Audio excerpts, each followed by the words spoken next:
It gets quite boring without anything to do. I might as well go back to some older videos that might have become topical recently. I always wanted to bring them over to my current style. Einen köstlichen Kirsch-Bananentee. Passend zu Donkey Kong Country. Alright.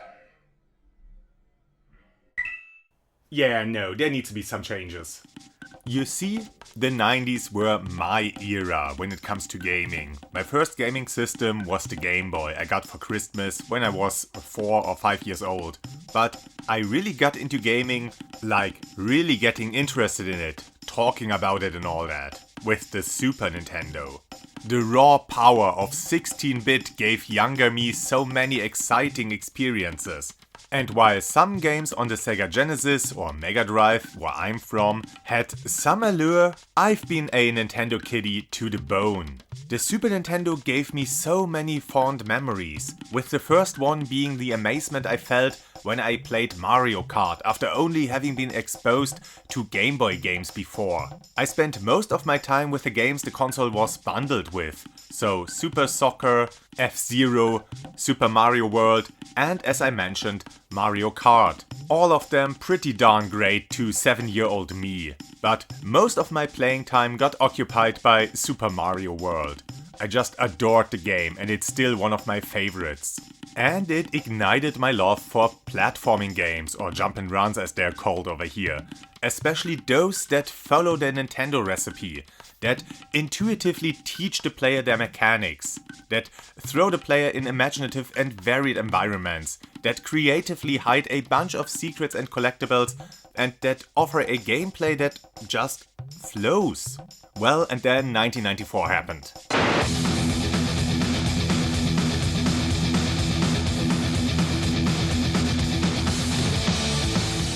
Isn't that hilariously stupid and simultaneously amazing? I watched those Nintendo promo videos all the time back in the day, and it hyped me up for this incredible looking game. I have never heard of Rareware before that point, and I knew Donkey Kong just as a character from Mario Kart, and there he was called Donkey Kong Jr. And I'm ashamed to admit that at the time, I had only played a rip-off or clone of the original Donkey Kong on some off-brand LCD console, so yeah, I wasn't at all familiar with Donkey Kong or the British developer. But I didn't have to. With this game, Rareware conquered the Super Nintendo. They conquered the hearts of players around the world. They conquered the world as far as I'm concerned. So let's strap in for a look at their iconic reptile-battling simian franchise.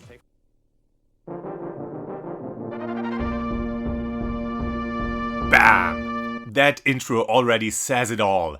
The old and outdated Donkey Kong reminisces about his glorious past, underscored by the original Donkey Kong theme, when his son, the new, fresh DK, slams into the frame, puts on his disgusting modern rock music, and throws his incredible graphic in our face.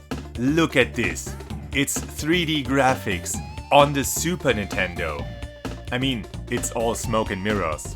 All the graphics, so the characters, objects, backgrounds and whatever else, was created as 3D models on Silicon Graphics workstations. And then every single frame of animation was converted over the course of hours into a low-resolution 2D sprite and touched up by hand. From this they created all the sprites, and to fit all the visual variety on an SNES game, it had to come on a not all that common 4MB cartridge. Whenever anything has to move in the game, the different frames are just played one after another, which creates the illusion of movement, like in any other 16-bit game. Except for that one, I guess. Super Mario World's graphics in comparison look much flatter and more cartoonish because all the sprites had been drawn by hand, and it's just unreasonable to expect a graphic designer, especially at the time, to create realistic visuals pixel by pixel. Even something like Street Fighter had to have taken ages. With Donkey Kong, the designers could just pull all the frames they needed from the 3D animation. And the results were phenomenal. It didn't matter if you were interested in platformers or the ape himself, whether you were a Sega fanboy or maybe weren't even interested in gaming. These visuals were so damn impressive. Rareware sold the game on the back of these spectacular graphics. But the game did so much more to earn its place among the most beloved ones of the time, and maybe even of all time. The game starts simple but still quite impressive in how it perfectly shows off what the massive ape is all about. DK crashes out of his hut and slams heavily into the ground. You can feel the momentum and know instantly, before ever taking a single step, that this ape is going to feel slower and weightier than the plumber or the hedgehog or all the other lightweights. Now at this point there are 3 ways open to us, which might not sound like too much, but you have to understand that most traditional platformers had you start on the left and run through the right. Even Sonic, who often had a higher and lower route, started each level with this principle. But the first level of Donkey Kong Country, the first few seconds even, already offer players 3 choices. To the right is the actual level with everything we expect from it. Obstacles and enemies to jump over, goodies to collect and hopefully reach the end without getting harmed. To the left, though, there's an ominous hole in the wall, leading to the little bit of plot you see in this game. You find yourself in DK's banana hoard, which has been picked clean by the Kremlins, which Donkey can't just abide by, so he sets off after the thieving bunch. So back at the start of the level, if you've looked closely, you can make out some steps leading up the wall back to DK's hut, where all the curious players are rewarded with a red extra life balloon. After leaving the hut, DK once again smashes through the door, but now, after seeing it a second time, you might notice these really durable looking palm leaves. Coincidentally just within jumping distance. And so the curious player might just try to jump on it to find an optional path through the level, right at the start of, still, the first level. After a few steps, some helpful bananas are laid out in the form of a downward arrow, and when you follow that lead and jump down, oh yeah, secret. At this point I have no idea what the barrel is actually good for. But at the very least, I now understand that there are sometimes goodies hidden in the ground, and that bananas are a good indication for nearby secrets. Now, all in all, the rest of the gameplay is pretty much what you'd expect from a platformer. You can run and jump and even have a useful roll attack. In contrast to something like Mario or Sonic, there seem to be no real power-ups and DK always dies in just one hit. Instead of mushrooms or rings that afford the player with extra hit points, Donkey Kong Country is completely built around a buddy system. You see, there are these barrels. Well, there's a lot of different barrels, but the ones I'm talking about have the DK logo printed on the side. If you destroy one of those, you rescue your little buddy Diddy Kong, who has been trapped inside it by the Kremlins. Or well, you always rescue the Kong you're not currently controlling, so long as you are only controlling a single Kong. Otherwise, you just wasted the barrel. A nice little detail is that you can hear the cries of the trapped Kong, if there is one, when you get near the DK barrel, even before it is actually on screen. That way, you immediately know when you're close to a second hit point and a second moveset. Well, control-wise, both Kongs play mostly the same, but there's some small differences between them. Donkey is bigger and heavier than Diddy, so he can defeat some of the stronger and more massive enemies, from which Diddy just bounces off, and where he needs to use the riskier somersault attack. Also, Donkey has a unique ability with no counterpart for Diddy, where he just pounds the ground with his hands, which reveals some secret goodies in certain places, though it's highly situationally useful. On the other hand, the big ape is slower than Diddy and less dexterous when it comes to rolling and jumping. So most people use Donkey in only a handful of specific instances and otherwise have him play second fiddle to his nephew Diddy. Because that one rushes at breakneck speed through a level, doing cartwheels and daring jumps, even defying gravity by rolling over the edge of a platform and jumping in mid-air to reach far out platforms and goodies. Using Diddy makes jumping from treetop to treetop and collecting one extra life after another, even 3 at once, easy as pie. Though there are some instances where Diddy is completely useless. Well, maybe not completely. But let's not get ahead of ourselves. Let's talk a bit more about the first level. At about the halfway point, you'll come across a rather noticeable box, and by jumping on it, you'll rescue Rambi, the first of this game's animal bodies, who counts as another extra hit and also alters the Kong's moveset. Again, besides Rambi, there are 3 other animal bodies in the game, with Espresso the ostrich, On Guard the swordfish, and Winky the frog. Each of them has their own unique abilities. Winky can jump really high, Espresso runs pretty fast and can flutter for a bit, and Rambi and On Guard are respectively on land or underwater dangerous killers who throw themselves headfirst towards the enemy, quite literally. And the game took a page out of Nintendo's own book when it comes to receiving damage while riding on an animal body. Same as with Yoshi, you don't lose an actual hit point or one of your Kongs, but the animal body gets spooked and runs off, but isn't lost forever. At times you are able to recapture them and continue your ride. Continuing on, now on Rambi's back, you at one point have to jump up a small rock face, but more likely than not you will be too close to the wall, which causes Rambi to tear down the whole thing and open up yet another little secret. So at this point we understand that levels are just full of hidden goodies and bonus areas, and we begin to look at the level design differently. Now we notice all these conspicuously inconspicuous areas. Enemies become more than just deadly obstacles, halting our progress. They also block the way to secret rooms and have to be cleverly avoided in some instances. Levels invite thorough exploration. The designers want you to experiment with your limited movesets and find creative solutions, make use of the items found in the levels. And by that I mean the different kinds of barrels, which all, more or less, work the same way. And this exploration and observation based approach is encouraged by the game forgoing the use of the classic and well-established timer from the arcade days, and lets players take as much time as they want to hunt for secrets. And there are many times where you can feel really clever for spotting this one suspicious wall, or that there's a way to jump on top of that level exit, or just trust your gut that there's something inside that pit. But the game also has its fair share of bullshit secrets. Nah, come on, just jump! God damn it! Of course it was way simpler. At least now I can tackle that bonus room. And fucked it up. Donkey Kong took a simple concept and, through clever level design, enemy and collectible placement, made it complex without overcomplicating it. Pretty much all your basic moves are introduced within the first level. The second level then introduces vines you can climb and swing on. Another level is designed around floating barrels that blast the Kongs through the air.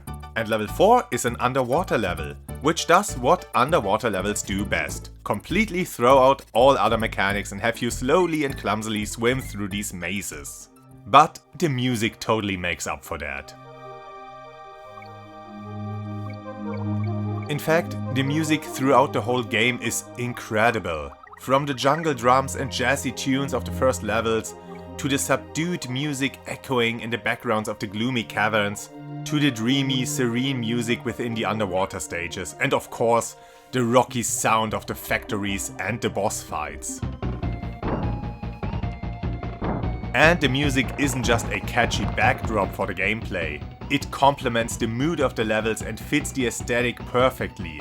I never felt that the music was out of place. As is expected for any proper platformer, the challenges and overall difficulty increases the more you progress. Where you were able to take your time lining up a shot with the blasting barrels in the early levels, you later need to anticipate chain reactions from, automatic blasting barrels, and with poor visibility no less. Whereas the greatest challenge during the early underwater levels was to even get to grips with the altered controls, the game expects you to dodge hordes of fast-moving and suddenly appearing enemies in later stages.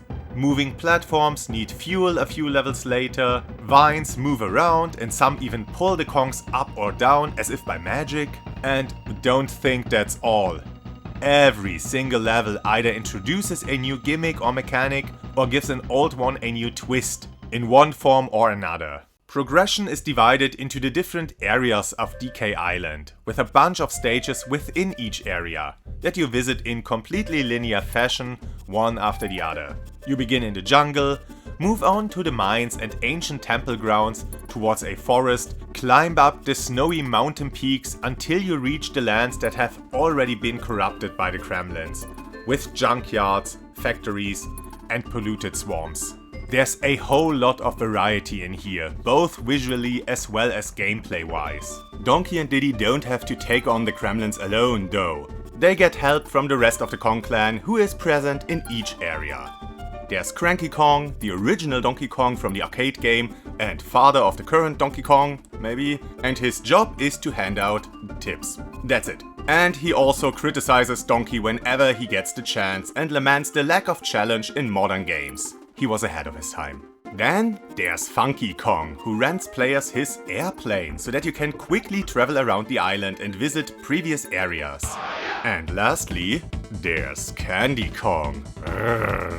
This beauty is not only Donkey Kong's sweetheart, she's also the one jotting down our progress in the game, and is by that the most important NPC in the whole game. But there's a problem with the whole save system. You see, whenever you enter a new area, you are forced to continue playing until you find Candy again. If you lose all your extra lives before that, or have a power outage, or just have a life and have to turn off the game box every once in a while, well, then all your efforts have been for naught. So it becomes kind of good practice to not progress into the next area after defeating a boss, but to go back and save first and then use Funky to travel to the new batch of levels and hope that Candy's or Funky's location isn't too far away from the start. I'm somewhat baffled by this design decision. Save points aren't a thing from the arcade era, so it's not a scheme to get you to put more quarters into the machine. Of course, a lot of games only let you save at certain points, like after beating one or an arbitrary number of levels. And I'm not among the people who have a problem with the concept of extra lives, since in a well-designed game, they are just another resource to help you progressing through a level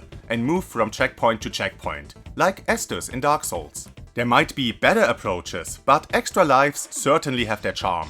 Not that it got especially well utilized in Donkey Kong Country, but I mean, not everything can be perfect, right? But why doesn't the game allow me to stop playing when I want? I mean, without losing progress. And forces me to play one more or two more or however many more unfamiliar and maybe even devilishly difficult levels before I'm allowed to shut down the system. A temporary checkpoint would have already been enough, just to take a break and suspend the current session without losing all the progress, which gets deleted when you resume playing. But yeah, I'm not gonna pretend that this isn't something pretty much every game did back in the day.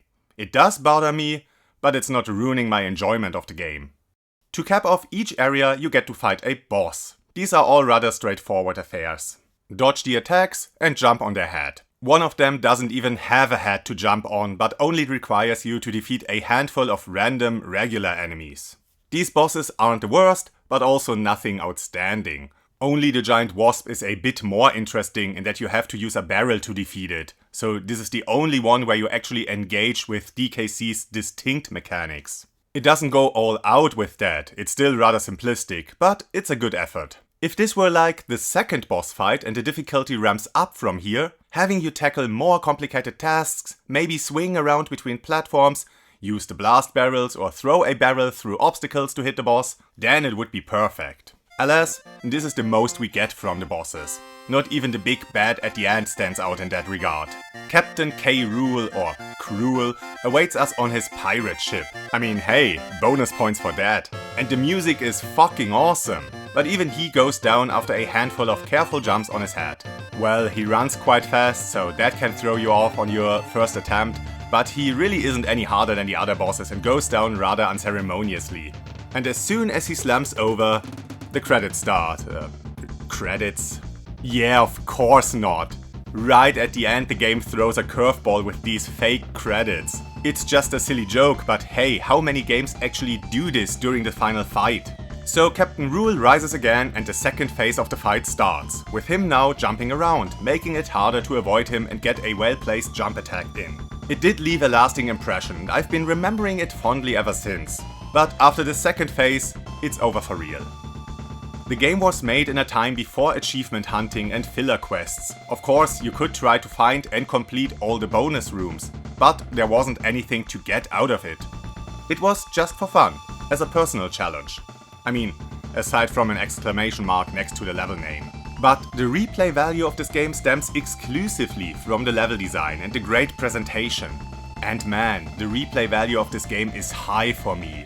As a child, especially in co-op mode. Now this one is a bit weird. There were 3 ways to play through the game. Solo play, cooperative, where each player takes control of one of the Kongs but not simultaneously. You see, players had to take turns. Only one player could be the active Kong and the other one had to wait until the active Kong either got hit or swapped places voluntarily, which, if we're being honest here, never happened. And then there was versus mode, where 2 players had their own solo adventure but played in turn in a race to see who finishes the game first. I guess the mode can be fun for a bit, but I don't see all that much value in it. But there's just one tiny problem, and it's a big one. Because you have to commit to a playstyle as soon as you select it, no changing it later. So when you start a co-op, but after getting halfway through the game you lose all your friends because you're a dick who never gave their friend a turn, well, you're out of luck then. You can't change that particular save game to a solo campaign, so now you have to juggle 2 controllers throughout the whole game. It's such a misguided design decision that gets fortunately a little bit offset by the fact that in co-op, the game always freezes when one of your Kongs gets hit, and you have to confirm being ready to take over on the other controller. So it's perfectly playable in single player co-op, even if a bit tedious. But that silly issue aside, the game is a blast. Tight controls, great level design, amazing presentation, amazing music. The perfect first entry for this franchise, a great game on its own and so full of potential. The perfect stepping stone to go even further from here. And that's exactly what the second entry did.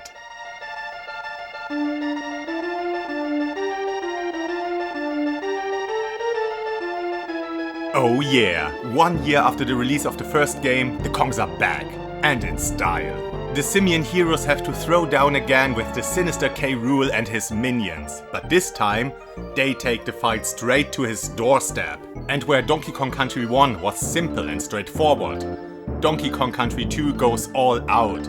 Diddy's conquest isn't simple at all, it's brave, it's chaotic, and funky. And it accomplishes that without changing up the core gameplay all too much.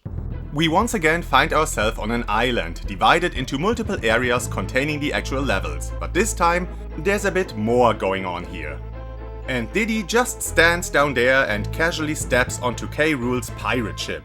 What, did he just swim all the way? You can still see DK Island in the back, so maybe it's just about 50 meters or so. Onwards, follow the enemy! Oh, already there.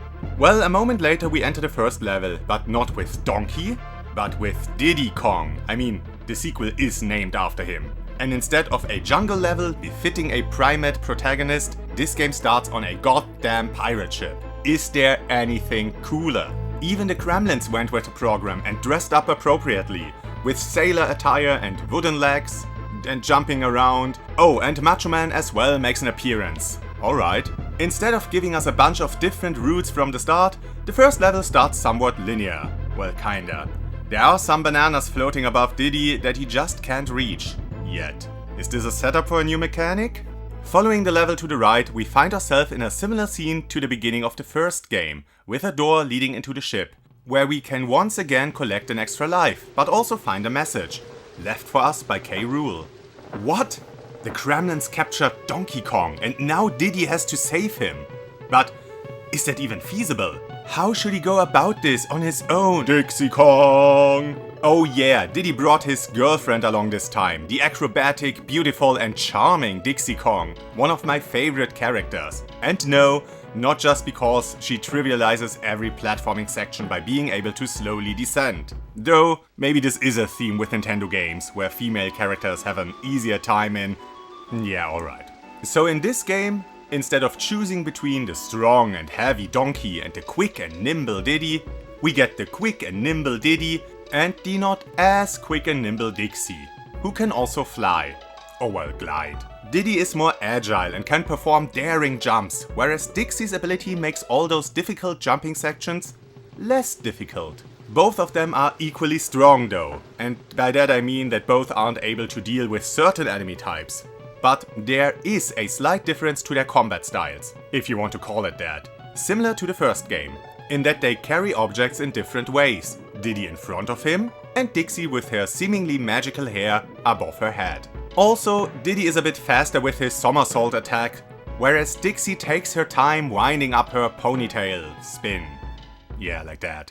But let's back up a bit and return to the start of the first level. After freeing Dixie, we can try out the new major mechanic this sequel has brought with it. At the touch of a button, we can now piggyback! Oh yeah! Remember those bananas just out of reach? We can now collect them by just throwing Dixie up there. This new mechanic is going to get used frequently throughout the game to reach high places, collect goodies or even, in absence of a barrel, to fight. Bam! With this, the partner is no longer just an extra hit or a slightly different moveset, but now the Kongs can actually work together or hurt each other, which can cause a lot of frustration and laughter, especially in co-op. Whoa! Diddy! Look what you just did there! Aren't you ashamed? Diddy? Wait! No, don't! Diddy!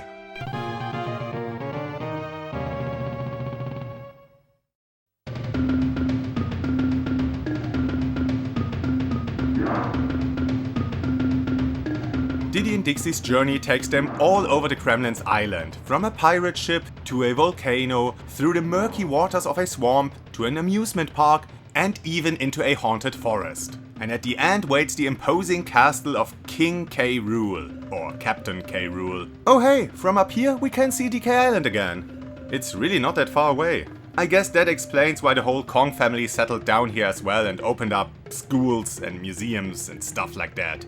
Maybe the rent is really cheap, but I digress. Unlike the first Donkey Kong Country, there is no slow build-up to the tension and unease as we watch the Simians' island paradise get corrupted by the Kremlins. Instead, we go from one crazy setting to the next. In most games, the lava level awaits the player at the end of the journey. Here it's the second area.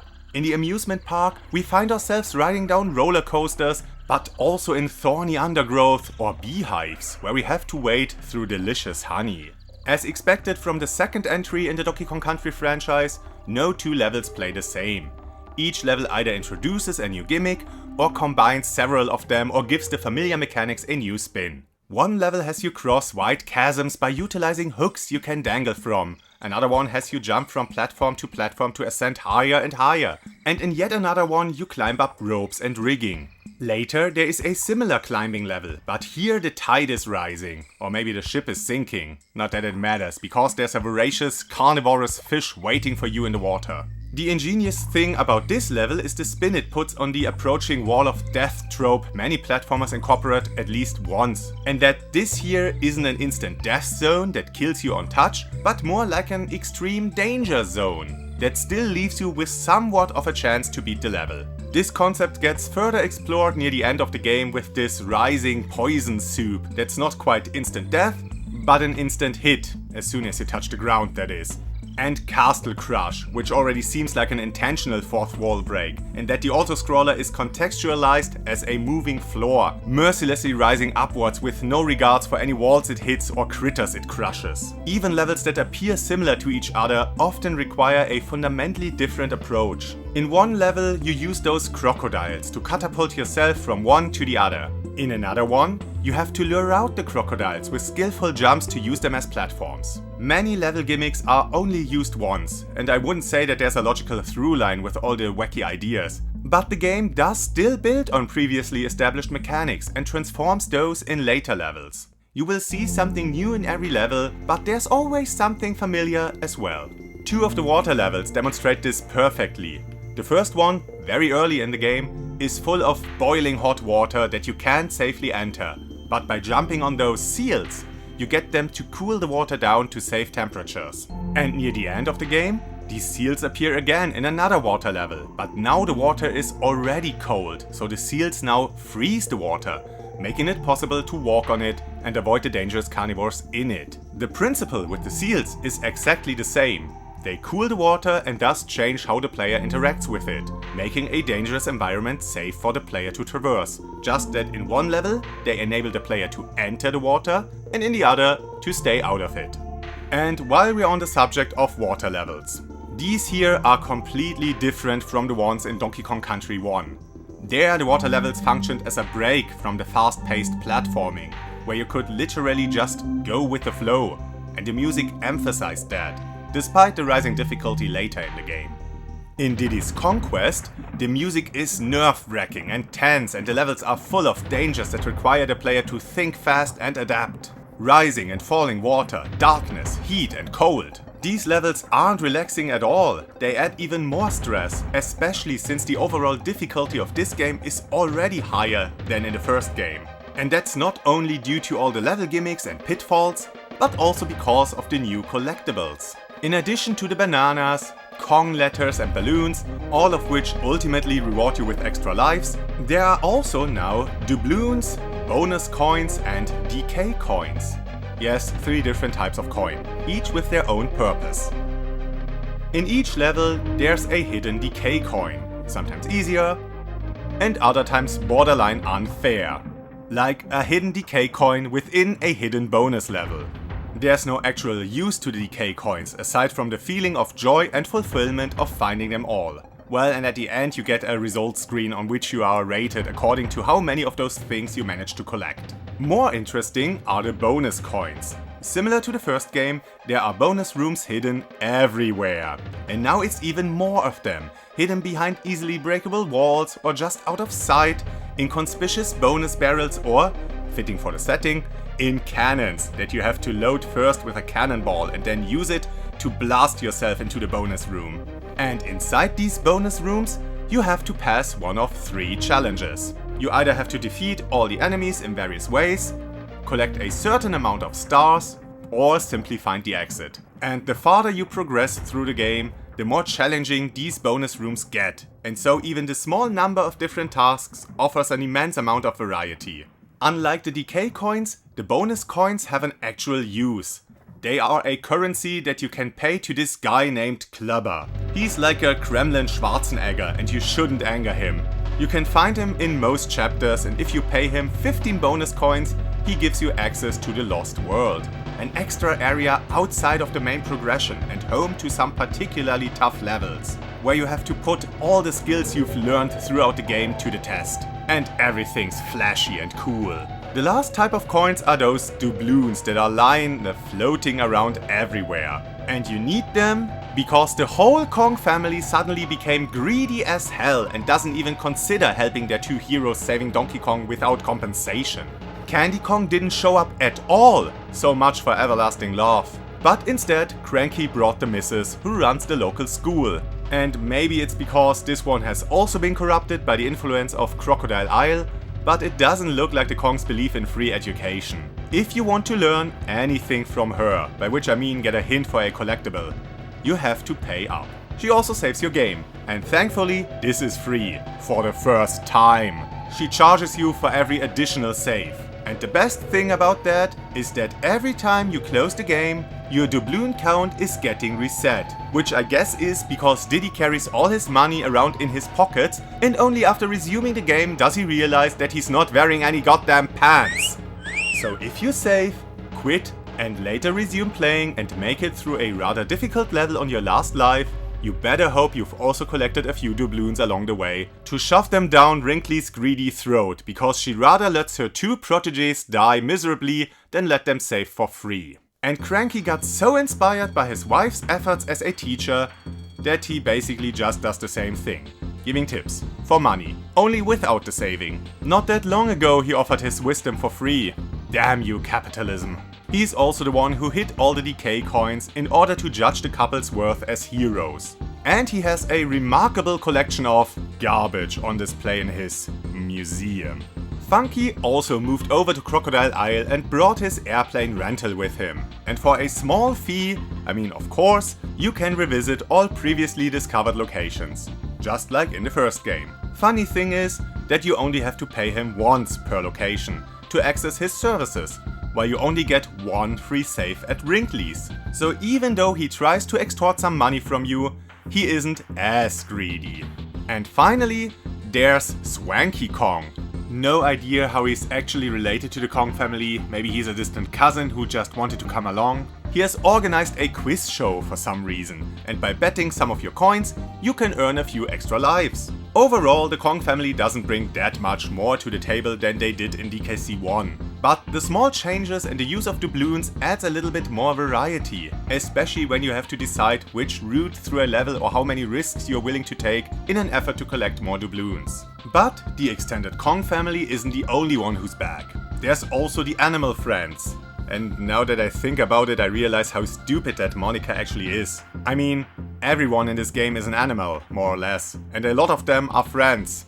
So why are the animal buddies special in that regard? What is this? Some Disney shit? Where animals own animals? Anyways, they are back as well, or rather, a few of them are back, while others have been replaced. But I really like the new roster. Rambi and On Guard are back and even have a new move. They can now charge up their power to do a wild dash and destroy everything in their path. Squawks has a bigger role this time around. He's not just lugging a lamp around, but can hold onto and carry Diddy and Dixie in his talons, flying with them through the air. And he can attack by choking up some vile stuff that looks like the product of an 80-year-old smoker's lung. As a kid, I always associated it with coconuts. Not sure why. A new addition to the team is Laylee the Snake, who replaces Winky from the first game. Laylee has no extra attack, but can jump really high, and charge up the jump is similar to Rambi and Angard to, well, jump even higher.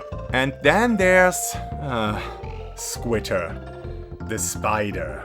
You know, I really can't stand spiders for the life of me. But I do like Squitter.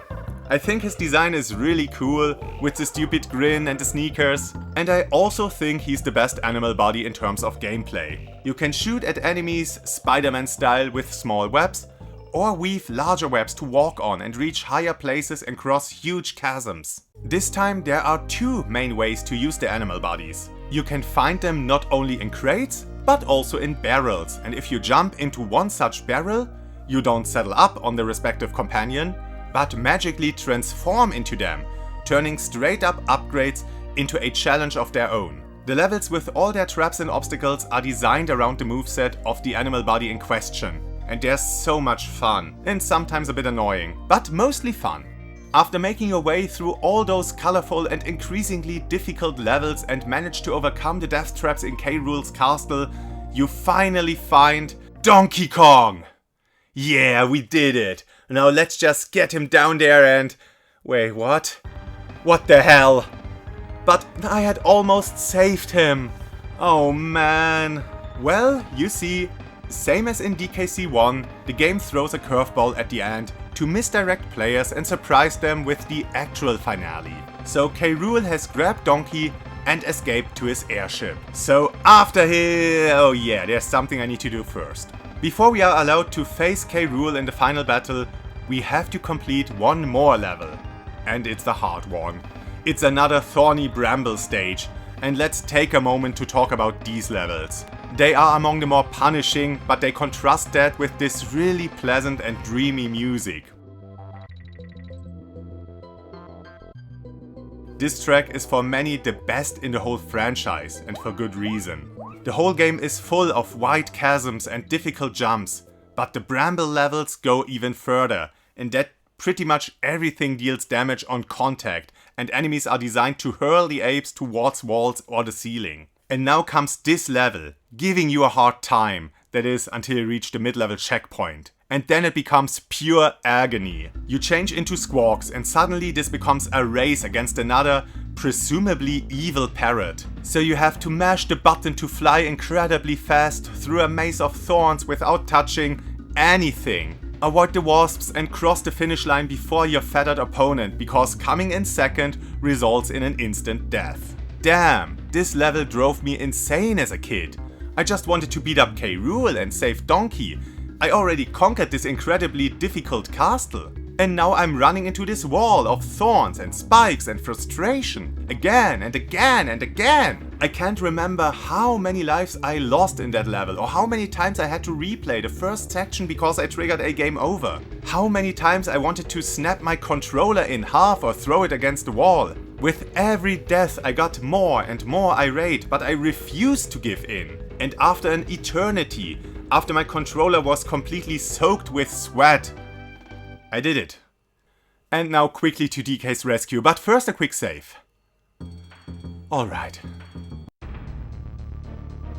Damn! This is how you introduce a final boss. The flying metal arena is already imposing enough, but K. Rool also got some upgrades since his last battle with the Kongs. Gone are the stupid crown and cape, now he sports the look of a proper pirate, complete with his badass shotgun, which he straight up fires at Donkey. Yeah, needless to say, we're in for a tough fight here. No more jumping on him 3 times until he's done. K. Rool draws out the fight excruciatingly long. There's so many phases that require precise play when you need to avoid his various projectiles and capitalize on the short moment when he becomes vulnerable for a counterattack. And all the while this rocking tune plays in the background, simultaneously stressing you out and hyping you up. But it's not just Rool who offers a good challenge in this game. All the bosses are a lot more challenging than in the previous game, and none of them require you to jump on them. The first boss is a vulture, which you have to attack with its own eggs. The second boss is a flying sword. So metal. You have to lob cannonballs at it, but in between attacks you need to avoid its swings by climbing along hooks across the lava lake. Cudgel is apparently Clubber's gym buddy, and you have to dodge his earthquake-inducing ground pounds and throw exploding barrels at him. Yeah, it seems all the bosses require you to throw something at them. Ha! Gotcha! Because then comes Zinger, the giant wasp that you have to fight as squawks and shoot your disgusting mucus at its stinger. And oh god, the fight is hard. Frustratingly so. The controls in the air are less precise than on the ground, your projectiles fly in an arc, Zinger's hitbox is weird, and he has come up with some nasty attacks against the apes. Or the parrot, I guess. Now, the bosses aren't the pinnacle of creativity, but they're definitely a step up from the bosses in the first game. After finally defeating K. Rool, he actually gets up again, just like in the first game. But instead of starting another battle phase, DK manages to free himself and uppercuts the Kremlin boss through the airship's ceiling into the raging sea, where K. Rool gets devoured by the sharks. Ooh, what a nasty ending, but befitting for this already pretty dark game.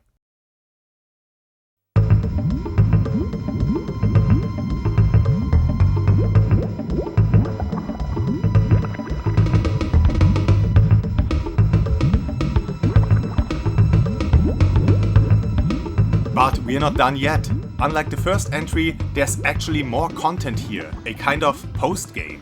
I have already mentioned the bonus coins and the Lost World. Once you've collected all the coins and opened and completed all the levels of the Lost World, you can enter the very last stage, the actual final level. And it's quite impressively done, at least by the standards of the time. And when we enter the final level, we find out that K. Rool actually survived and returned for seconds. Holy shit, the game did it again! The first game had one such curveball, but here it's one twist after another. So alright, K. Rool is out for revenge, and this time he throws everything he got at us. You have to dodge a seemingly never-ending barrage of bullets before you get this one brief window to retaliate. But it's enough to defeat him for good. Well, at least for this game.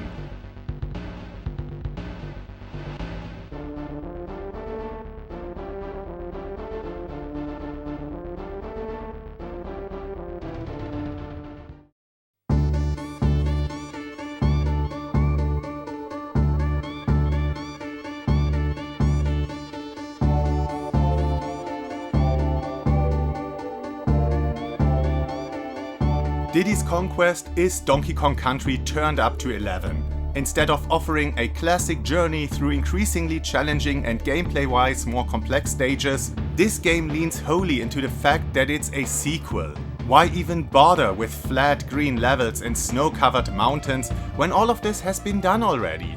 Instead, we are thrown straight into this hostile yet whimsical world of the Kremlins, where ludicrous pitfalls, invincible enemies and elaborate puzzles await the player right from the start. The second entry is considered by many to be the best in the series, in all aspects. It sports the same graphic style as the first installment, but everything got a bit more refined. The environments are more varied, and also the enemies offer a lot more variety, both in visual design as well as behavior, on top of all the individual models being already more detailed. Where the first game went for some grim realism in its art style, the design here is more reminiscent of some comics or cartoons, but not the nice and funny Saturday morning ones, but the dark comics that shouldn't find their way into children's hands. In addition, there's a lot of small visual effects like fog or some flying particles, which gives more life to the environments. Even the Kong's defeat animation received some extra attention. You rarely plummet into bottomless pits. Most of the time your deaths are contextualized as environmental hazards, like lava or swamp water. Not that too much effort was put into this, but it's still a nice addition and certainly adds to the atmosphere. If you do fall into an abyss in one of the ship levels, there's still a little splash of water, and this also happens when you defeat an enemy. It's neat stuff, and depending on which stage you're in, even the little defeat jingle changes.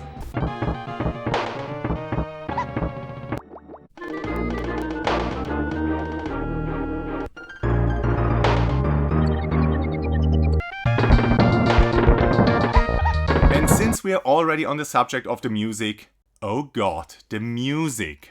This soundtrack is among many people's favorites. It's full of tracks invoking adventure and heroism, with a hint of danger. But also cheerful background music to have a good time to.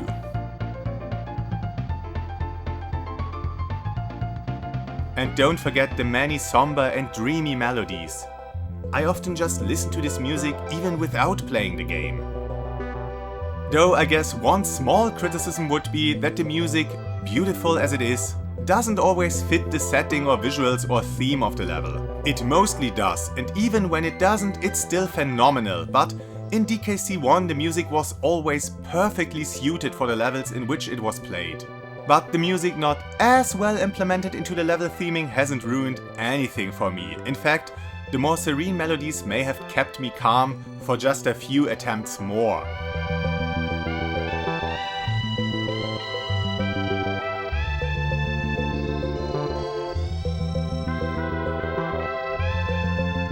Bonus rooms are no longer maliciously hidden, but more so hidden behind certain challenges or cleverly disguised so that you need to pay close attention to irregularities within the level design.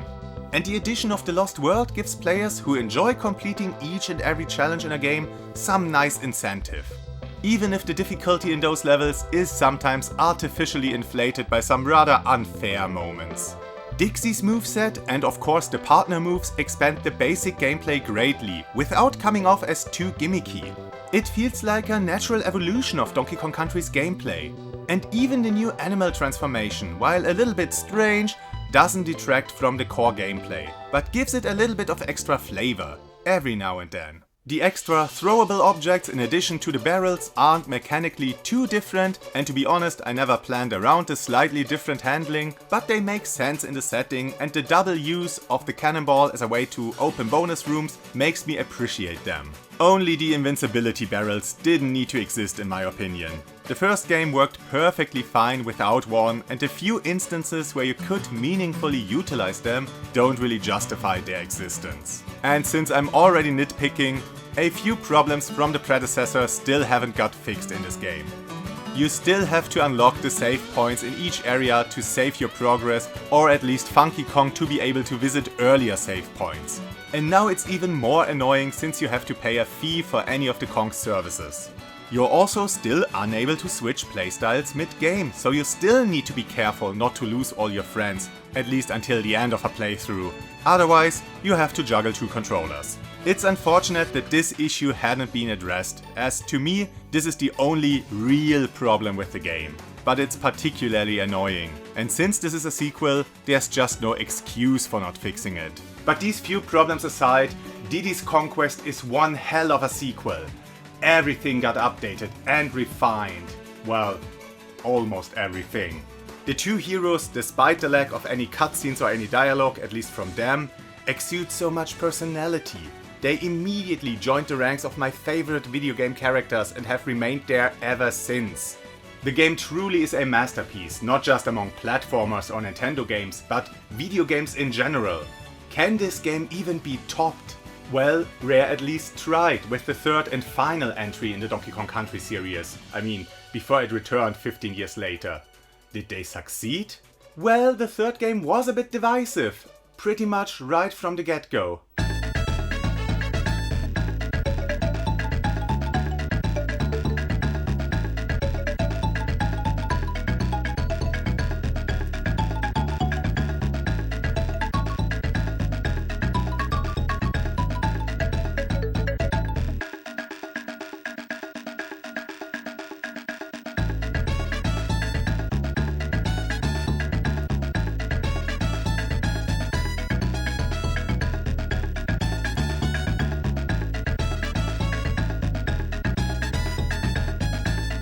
The game starts with Dixie jumping into some lake, for some reason. And before we take control of her, she enters a conspicuous cave, where we meet Wrinkly Kong, who immediately shows off the new save system. Apparently she retired from being a teacher and now spends her days playing video games and being old. The save screen already hints towards a whole bunch of collectibles we can get in this game, but more on that later. After this little welfare check, we enter a boat rental shop owned by Funky Kong, who is now a genuine mechanic. And without fanfare, he just hands over this game's new Kong partner, Dixie's rather young cousin Kiddy. We already ran into the first problem, even though it's not the worst one yet, by far. But you see, the game starts with a little cutscene. We forcibly meet the first two NPCs of the Kong clan, but there's no mention of our task, our goal this time around. Wrinkly enjoys her retirement, Funky builds his boats, Kiddy, well, he's just tagging along. But why are we here? And where are we anyway?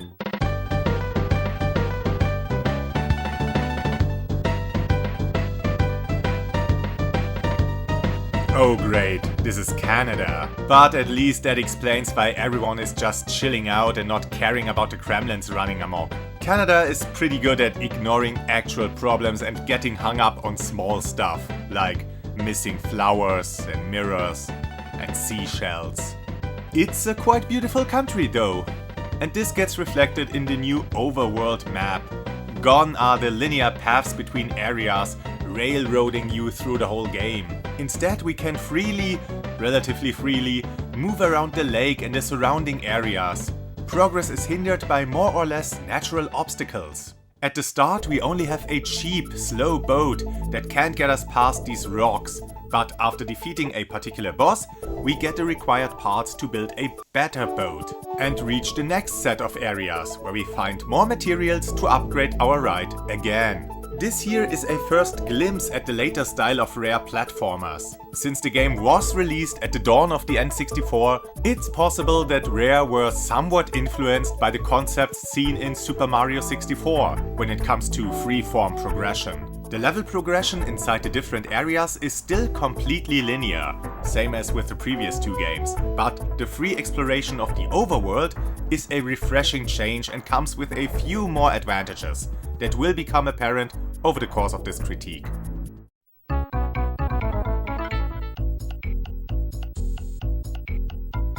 As we've come to expect from a Donkey Kong Country game, we get to explore a whole bunch of incredibly varied levels, both thematically as well as in terms of gameplay. You walk along footbridges and through mills, go on a forest hike or trudge through the snow, go face climbing and infiltrate the Kremlin's factories. There are levels in which you run from the left to the right, some where you climb from the bottom to the top.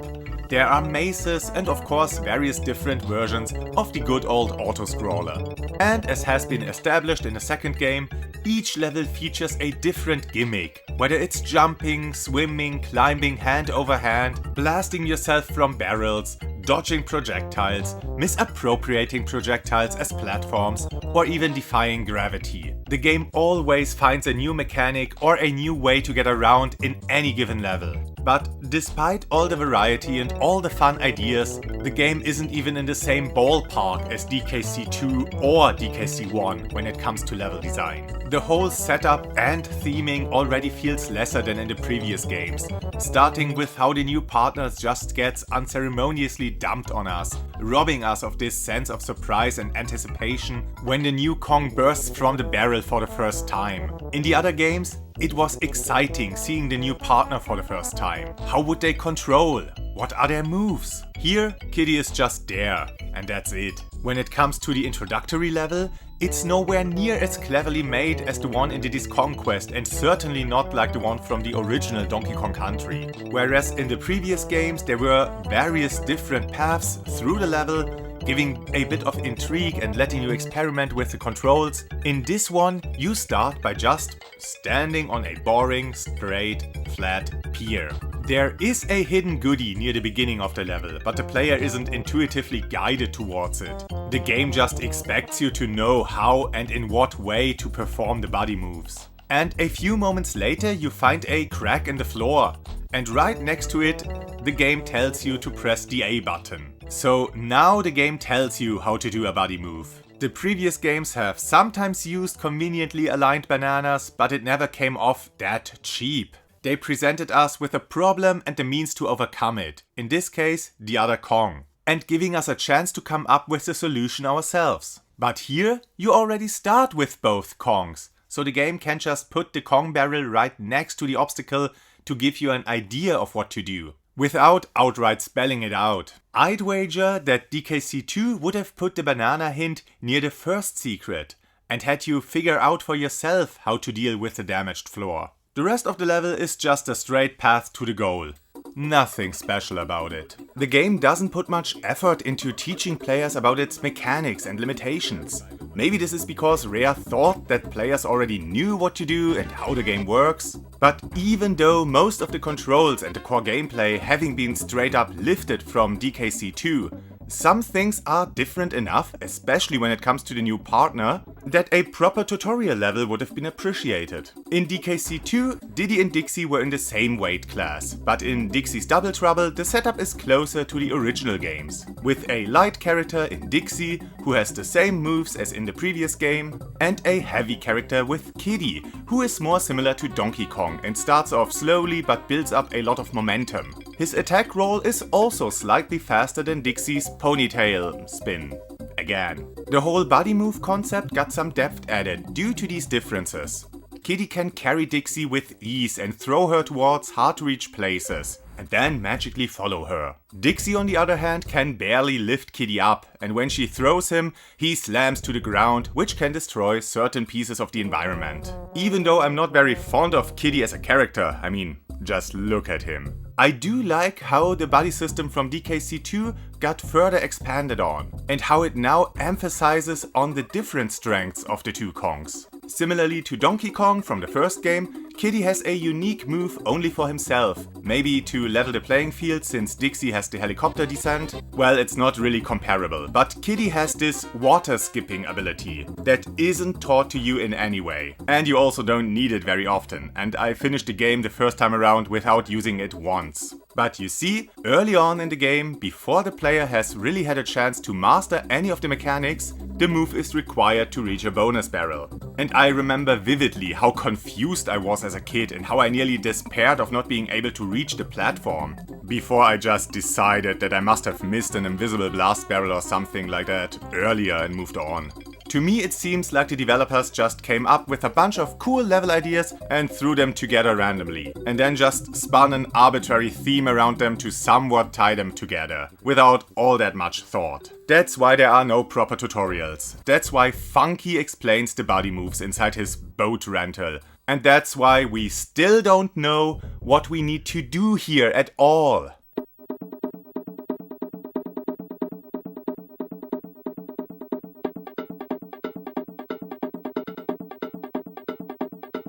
Of course, the animal bodies are back and help out whenever they can. On Guard and Squawks returned for the third time, and even Squawks' purple cousin got an upgrade since his debut in the second game, so he follows in his cousin's footsteps. He can now pick up barrels and throw them at enemies, since he lacks a projectile attack of his own. Squitter is also back and is as awesome as in the previous game. He pretty much plays the same. But I got the feeling that his webs now dissolve randomly and not in the order they were placed, so that's a bit annoying. Unfortunately, Rambi didn't return this time, but in his stead we got Ellie the Lady Elephant. Instead of using a horn to attack, Ellie sprays water at enemies. and is afraid of rats. Yeah.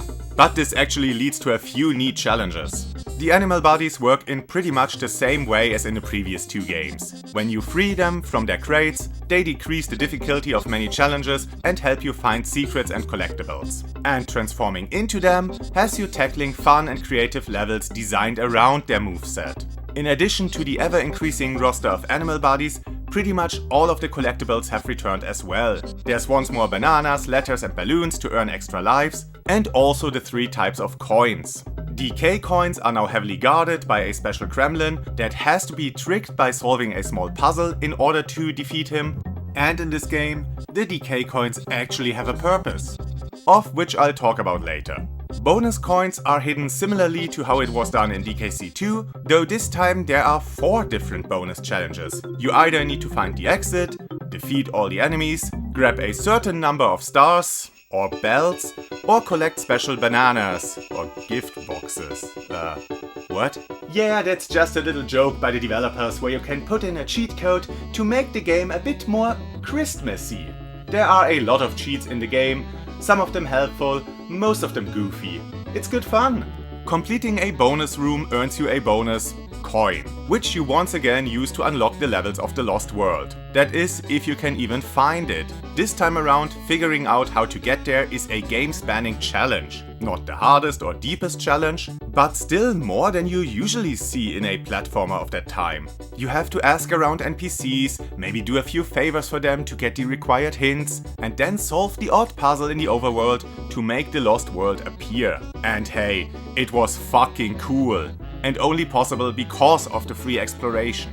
We will talk about the Lost World a bit more, but let's get back to the collectibles for now. There's one type of coin left. The doubloons from the second game got swapped for silver bear coins that you can use to compete in Swanky Kong's shooting range, but also to buy information and items from all the bear NPCs who live in their little huts all over the lake, to solve even more puzzles, to receive even more collectibles. Because yeah, the game still has more to offer. All around the overworld and also inside the different areas are these crystal caves, where you need to win a round of Simon Says to free a banana bird.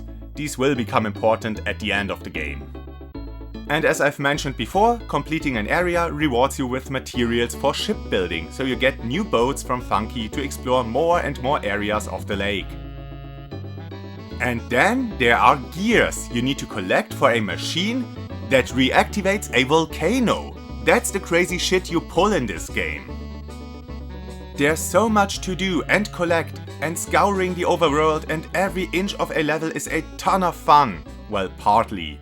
You see, DKC2 took everything from the first game and made it bigger and more bombastic. Dixie's Double Trouble also has a lot of very neat ideas for challenges and level gimmicks. But first and foremost, most of what the game does is more, but not necessarily better. In fact, it's quite often this more that hurts the game. Ideas and gimmicks aren't always adequately communicated to the player and don't always enrich the experience. There were many instances where a level gimmick frustrated me more than it entertained me.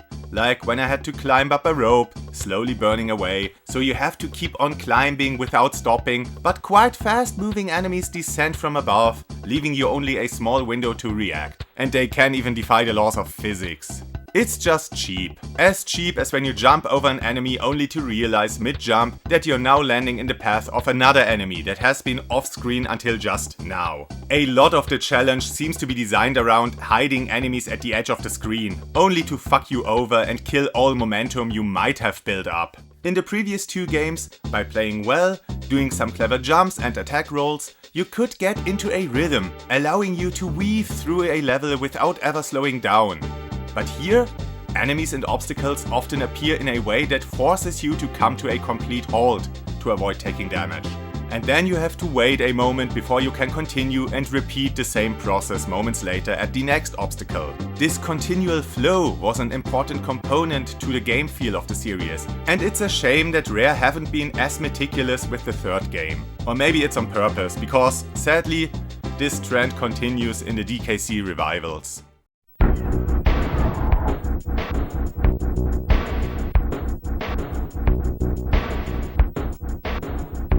After beating a bunch of different levels, Each area is capped off with a boss, of course. And mechanics wise, these are far better than the ones in DKC 1 and even surpass the ones in DKC 2. But they don't have as much charm as the ones in the second game. The first boss is a giant wooden barrel that you have to force feed with barks you throw into its mouth to make it burp. And while this is quite funny, the fight ends when you trap it in a hole. And that's it. No explosion, no animation, you just won. The next boss is a giant spider that can only be injured on its soft belly. But the barrels you need to use spawn on the upper branches in the area, so you have to ride on its back to reach them and dodge the little web bullets. The next two bosses are, for one, a robot that you have to skillfully climb to attack its head, and this is the only one that gets an introductory cutscene. And the other one is a weird face behind a waterfall. It sprays water at you that you have to dodge while being transformed into the elephant. And in between its attacks, you have to spit water into its eyes. It's a neat way to implement an animal body into the fight, similar to Zinger in DKC 2. And it's really fun when the collision works properly. But after the obligatory 3 phases, the fight just stops. I'm not even sure if I have actually beaten the guy, or if he just didn't feel like fighting me anymore. It's just really weak. The next one is a kind of abominable snowman that you have to defeat in a snowball battle, similar to Swanky's minigame. And it's fucking awesome. You have to dodge his attacks and try to hit him while he ducks into cover and reappears at 3 different ranges. And the boss after that is a giant sea urchin with slightly different behavior in each phase. In this fight you have been transformed into Angard and have to play ping pong with its little sea urchin babies, dodge spikes and homing projectiles and skewer its soft insides. The boss can be a bit challenging at times, but never becomes as frustrating as Zinger. Yeah, most of these fights are really fun. It's nice that there's something that's just a straight up improvement from DKC 2. Well, the more or less open world is also pretty darn great. Once we have beaten all the different levels with all their always varied, often cool and sometimes annoying gimmicks, we are allowed to enter the castle of Baron K. Rulenstein, where we once again encounter the big robot, so I guess he's something special. But we take him out rather quickly and then the true mastermind behind this adventure. I'm sorry, but I still haven't any clue as to what we're actually doing here. But I guess now that there's K. Rool once again before us, we just have to kick his arse. The fight is alright, I think. It's not a bad fight and it's got some neat ideas going for it. K. Rool is just floating around back and forth and you have to throw barrels at his helicopter jetpack. After some time he activates some automated Tesla coils and you have to dodge the electricity and time your attacks so that K. Rool himself gets shocked by his own security system. And then, after a few successful attacks, the fight ends as anticlimactically as all the others. DKC 1 had this cool moment where K. Rool rose again after the fake credits. DKC 2 shocked players with one twist after another. But here, it seems rare thought that the same effect, the same surprise that resulted from subverting your expectations of a boss fight or a finale, that resulted from a well thought out presentation, could be achieved with a few lines of text. They didn't even bother to put some effort into Cranky's results screen. Of course, it's hard to really know what was going on at the time, during the development process.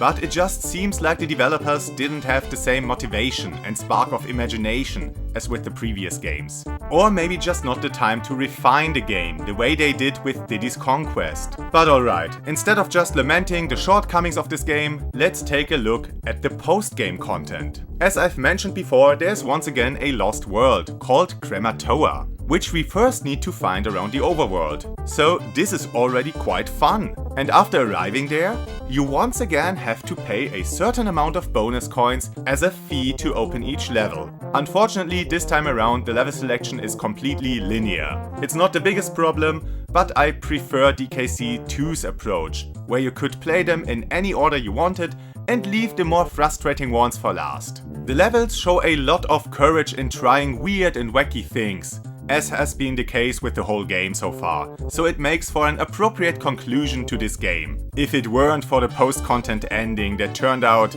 just plain weird. The final level of Krematoa is a re-fight against K. Rool, like in Diddy's Conquest, and it introduces some really neat ideas to raise the difficulty, before it ends as unspectacularly as all the other ones. Maybe it's even worse. And then we're just back out on the map screen, as if nothing had happened. The game just refuses to create any sort of atmosphere. Well, even if the battle is won, we have not yet achieved complete victory. So to accomplish that, we first need to collect all the decay coins and free all the banana birds. So that Funky, I guess, is inspired enough to build us a helicopter, so that we can fly up into the clouds and meet a huge banana bird, which then swoops towards K. Rool, who is now just trying to escape on a hovercraft, and drops an eggshell on him. Wow. Okay, look, the concept of locking the true ending behind gathering each and every collectible is fine. I mean, it could be really rewarding, if the true ending weren't so incredibly stupid. While the levels are full of creative ideas, the rest just comes off as cheap. Dixie just arrives here without any introduction, the Kongs reside here for no apparent reason, we know nothing about the bears, you only find out about Donkey and Diddy having been abducted after you have successfully rescued them, and this is handled with a handful of lines of dialogue and some idle animations. They couldn't even bother to create an actual cutscene. K. Rool seems to have no real motivation for anything, you fight him just because, and he's not particularly threatening in this game, certainly not as imposing as in Diddy's Conquest. And what's going on with this absurd plot about the sealed away banana bird at the end of the game, who even tells us that they're going to finish off K. Rool for good if we free them, and then just slightly inconvenience him with an eggshell. What were they thinking?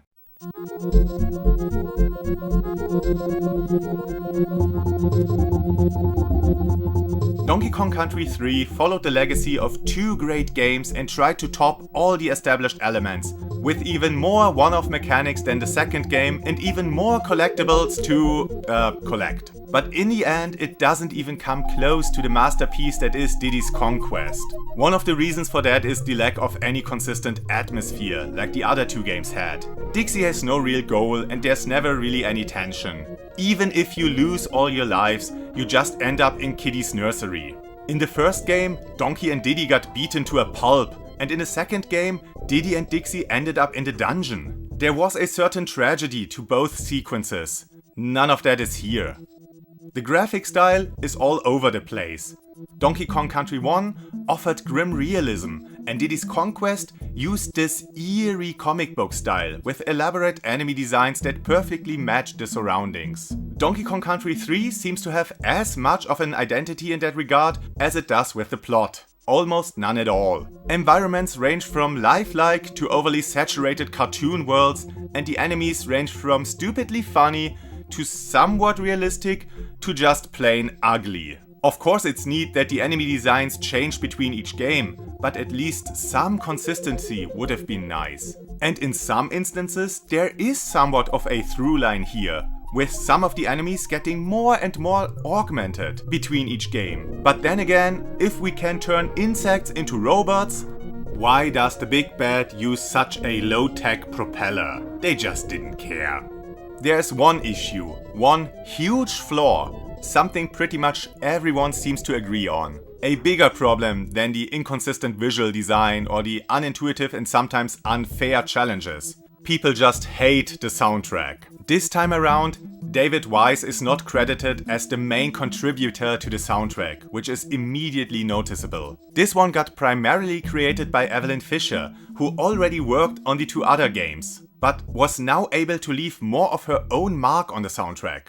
And I for one do like the soundtrack. Now that doesn't mean that I think the soundtrack is anywhere near as great as the one from Diddy's Conquest. It never reaches the same highs, it's not as consistently high quality, but it features some really good tracks. I can only recall a handful of them, and the game has the same problem as DKC2, with the songs not really fitting the levels at times. But hey, I enjoy the upbeat music of the boardwalk levels, and the electric guitar of the rock face levels.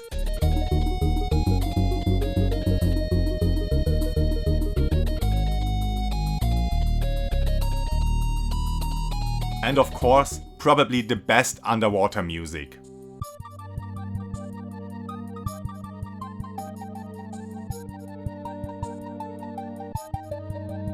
The music here is both haunting and calming, and just a little bit playful. This track shows Fisher's talent, and I would have loved to get more of those tracks. There was a problem with Fisher's score though when the game got ported to the Game Boy Advance, a big one. You see, the heavy use of low frequencies in the music caused damage to the GBA speaker, so pretty much all the songs got replaced with new ones by David Wise, which I wouldn't count among his best, which, I mean, is fair for an emergency backup project. And there is some surely not completely intentional hilarity in the new score. Despite all the flaws, and there are many in Dixie's Double Trouble, it is by no means a bad game. It never quite reaches the highs of DKC 2 and it has the lowest lows of the franchise, but to be fair, that doesn't mean all that much in such a strong franchise. The game offers an enormous amount of content, without farming or grinding or endless reuse of concepts and ideas. The strengths of the series shine here as well, with a satisfying core moveset of the two characters and the way they complement each other.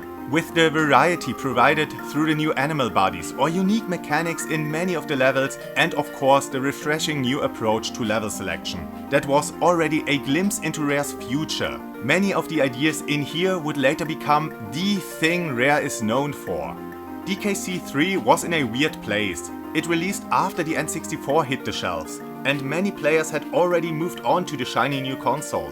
And even though this was the sequel to the well-received and highly acclaimed Diddy's Conquest, Rare split their team and had half of them work on an entirely new project for the N64, which might explain DKC 3's shortcomings, at least in part.